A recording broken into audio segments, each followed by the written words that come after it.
The emergency dispatcher looked at me like I just slapped her with a wet fish. Mum, are you telling me that Mrs. Jennifer Morrison called 911 because she couldn't unlock your front door? I adjusted my blazer and smiled sweetly. That's exactly what I'm telling you. She called because her master key, the one she had made without my permission, wouldn't work on the new locks I installed. Apparently, in her mind, this constitutes a break-in and suspicious activity. The dispatcher's eyebrows performed a gymnastics routine worthy of Olympic gold.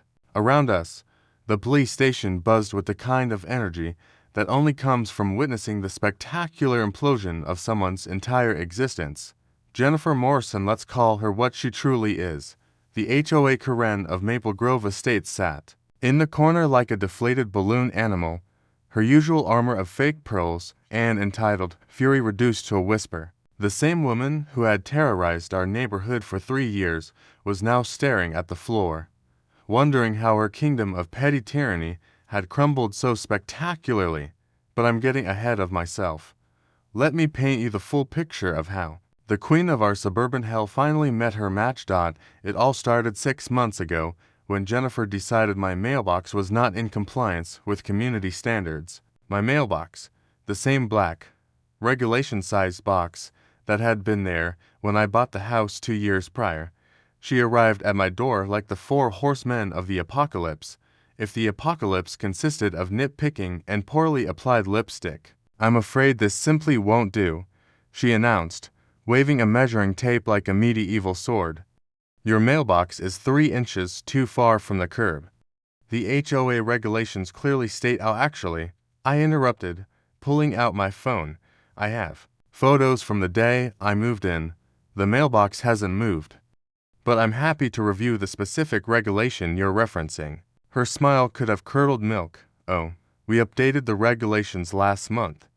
As HOA president, I have full authority to make necessary adjustments for community aesthetics. Red flag number 1. The mysterious updated regulations that no one had voted on. But Jennifer was just getting warmed up. Over the next month, she declared war on my existence. My garden gnome was inappropriate seasonal decoration. It was a generic gnome, not even holiday-themed. My doormat was too colorful for the neighborhood aesthetic. My garbage bins were visible from the street. They were in my driveway, where everyone else's bins were. Each violation came with a fine. Each fine came with a certified letter. Each letter came with Jennifer's smug satisfaction that she was making my life miserable. The final straw came when I discovered she had made herself a key to my house. I was working from home when I heard the unmistakable sound of someone trying to unlock my front door. I crept to the window, and there she was, dressed in her signature pastel pink blazer, fumbling with a key that clearly wasn't mine. When I opened the door, she didn't even have the decency to look embarrassed. I was conducting a routine inspection, she said, as if this was the most natural thing in the world. The HOA has the right to ensure all properties meet community standards. The HOA has the right to break into my home, not break in, inspect. I had a key made for efficiency purposes. Efficiency purposes. As if my privacy was a minor inconvenience in her grand scheme of suburban domination. That's when I knew. This wasn't just about mailboxes or garden gnomes. This was about power. Jennifer had tasted authority and decided she was the queen of our little kingdom. Well, every kingdom needs a revolution.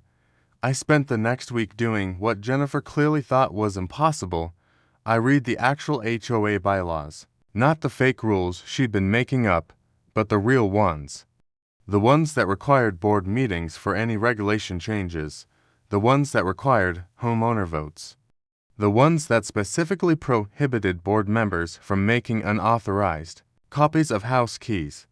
I also made some interesting discoveries about Jennifer's own property. Turns out, the woman who was so concerned about my mailbox placement had made some modifications to her own home that were, shall we say, not pre-approved. But the real gold mine was her relationship with a security company that had been sending me intimidating letters about my various violations. Spoiler alert, it wasn't a security company. It was her nephew, printing official-looking letterhead from his apartment while I was gathering evidence. Jennifer was escalating her campaign of harassment.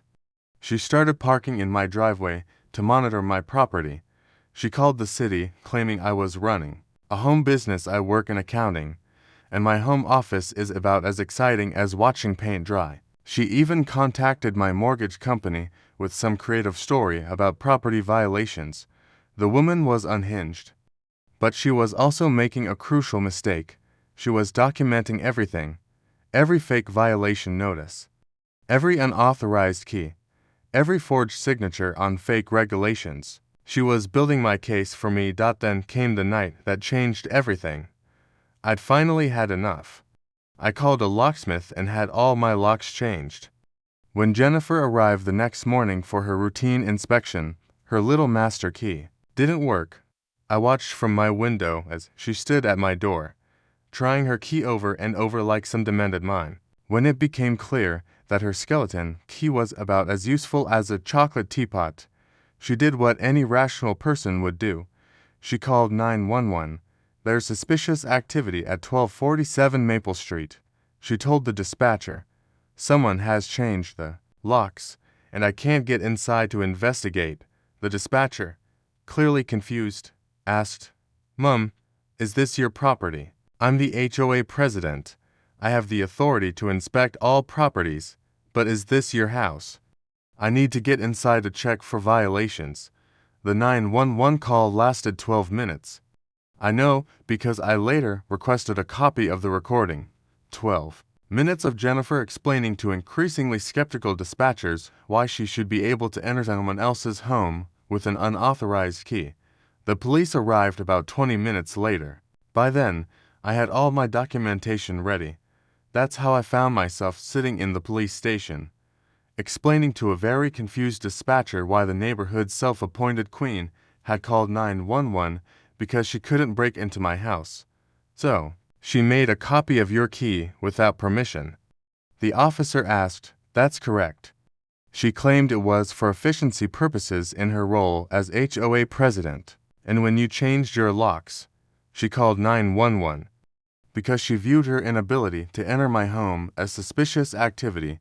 The officer looked at Jennifer, who was now the color of old paper. "Mum, did you make an unauthorized copy of this?" "Woman's house key." Jennifer's voice was barely a whisper. "I had the authority as HOA president." "No," I said, producing my folder of documents. "You didn't. According to the actual HOA bylaws, which you've been violating for 3 years, you have no authority to make regulation changes without homeowner approval. You have no authority to enter private property without permission. And you definitely have no authority to make copies of house keys." I spread the documents across the desk like a royal flush. "You've been sending fake violation notices from a non-existent security company. You've been fining residents for imaginary infractions. You've been forging signatures on fake regulations. And when I stopped your little game by changing my locks, you called 911 because you couldn't commit a crime." The room was so quiet, you could hear Jennifer's carefully constructed world crashing down around her. Furthermore, I continued, pulling out my phone. "I have photos of the unpermitted deck you added to your own property last year.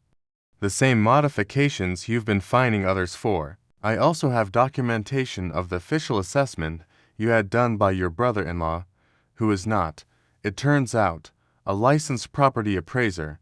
Jennifer's face went through more color changes than a mood ring. The officer looked at the mountain of evidence, then at Jennifer, then back at me. "Ma'am, you're saying she's been running a fake HOA enforcement operation." "I'm saying she's been running a 3-year extortion scheme out of her living room." The dispatcher leaned forward.